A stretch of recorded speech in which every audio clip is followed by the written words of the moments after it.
I've had two dreams in my life, and the first was to be a writer, and the other was to be a high school English teacher.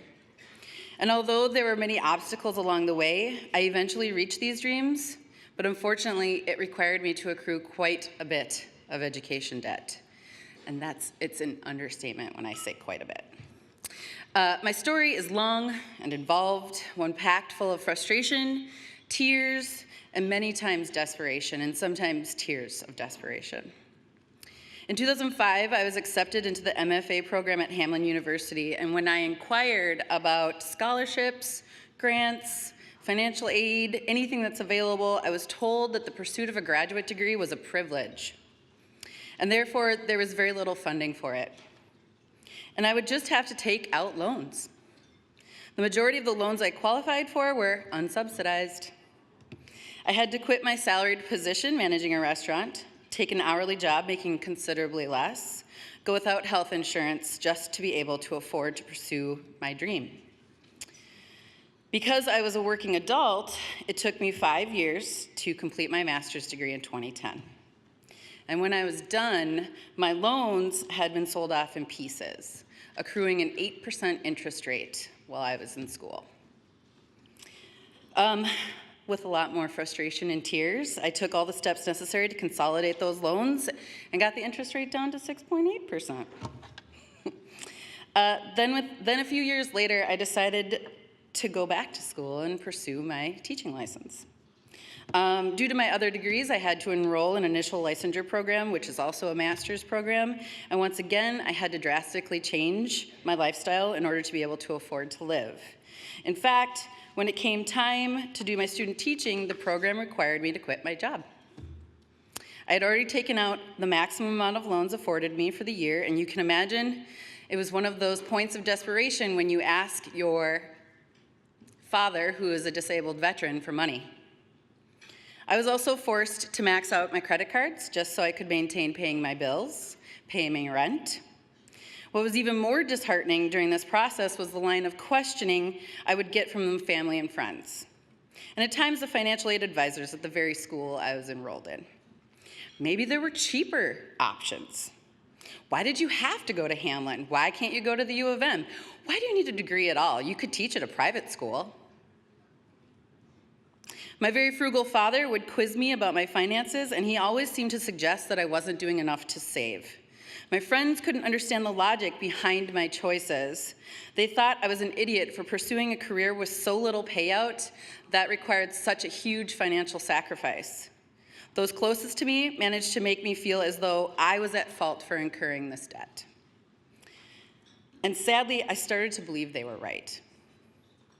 I became very ashamed of my poor choices, that the debt I incurred was entirely my fault. That was the most defeating feeling out of all of the frustration and despair I had experienced along the way.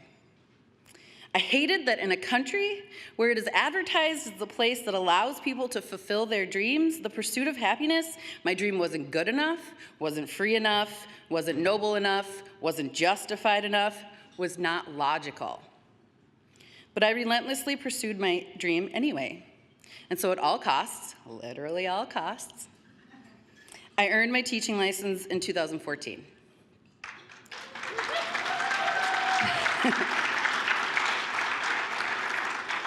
And despite what all the critics in my life thought, without those 3 degrees, my pay scale would have been considerably less. In fact, so low that I would have had to move in with my mom at the age of 36. And although my mom says, "You are always welcome to come home," I don't think she really means it. Nor was I ready to experience that humiliation after being able to support myself for so long. When I got my first teaching position, I considered myself lucky that my 3 degrees earned me a starting salary of $48,000 a year. And today, my education debt, as we speak, is accruing interest, and I am $141,000 in education debt. And last month, I couldn't afford my payments, so I put them into forbearance because I needed to pay other bills. I work a second job over the holidays and in the summer so I can afford extra things like making sure my car has brakes.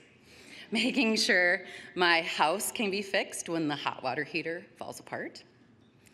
And in fact, my car is so old, if I wanted to buy a new car, I wouldn't even qualify for the loan. Ladies and gentlemen, this is no way to live. And the worst part about my story is it's no longer the anomaly. It has become the standard and expectation for those going into such a selfless and noble profession. In fact, I'm willing to bet that in this room there are many stories like it. And maybe not the amount of debt, but certainly other costs. A family, children, a mortgage much greater than mine, right? And we're all struggling. And that is where the greatest injustice lies. We are currently living and working in a country where the culture contradicts itself. A country of politicians that say they love their teachers, that they understand the enormous responsibility sitting on the shoulders of the educators of America, and they sympathize with our struggle. Yet the very politicians that shake our hands, thank us and smile, ask for our votes, and tell us that they want to fix the education debt issues have turned around and done very little.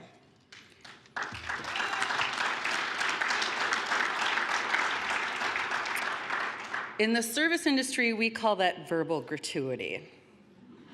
Thank you for your service. And when you go back to the table, the gratuity line on the credit card slip says 0. I am tired of verbal gratuity. I'm tired of being made the villain for having debt. I'm tired of having to barter with myself as to what bills I can and cannot pay in order for me to be able to afford groceries or gas. I am tired of having to still depend on my parents. I am tired of reading the news stories, highlighting the many efforts being made to get rid of what little debt relief there is for teachers and educators. I am so tired of our politicians trying to put a Band-Aid on a gaping wound.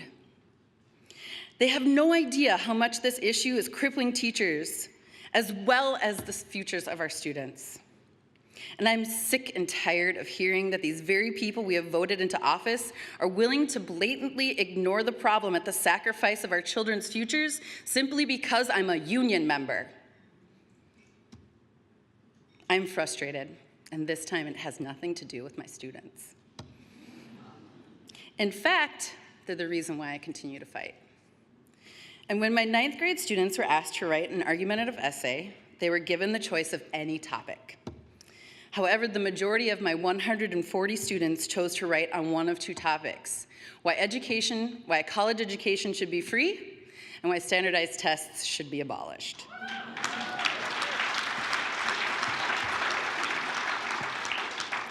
My students are profoundly aware of what is in store for them when they graduate high school, and they are scared to death of the financial struggle that lies ahead if they choose to pursue a college education. It shouldn't have to be a choice.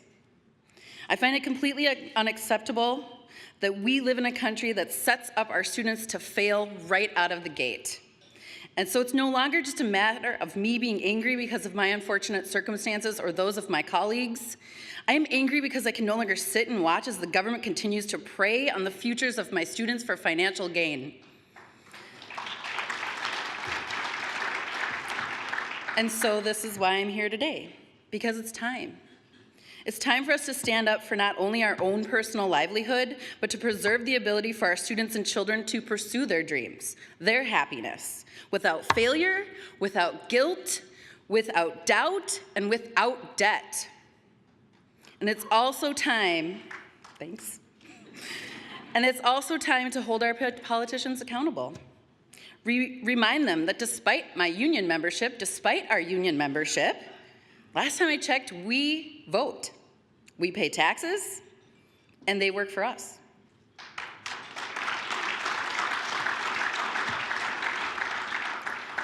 And despite this time of uncertainty, it is comforting to know that we are not alone, that this union, these people, you and I, can create change. And it's time for us to use this great union that we belong to as the vehicle that drives this much-needed change. Ladies and gentlemen, thank you very much.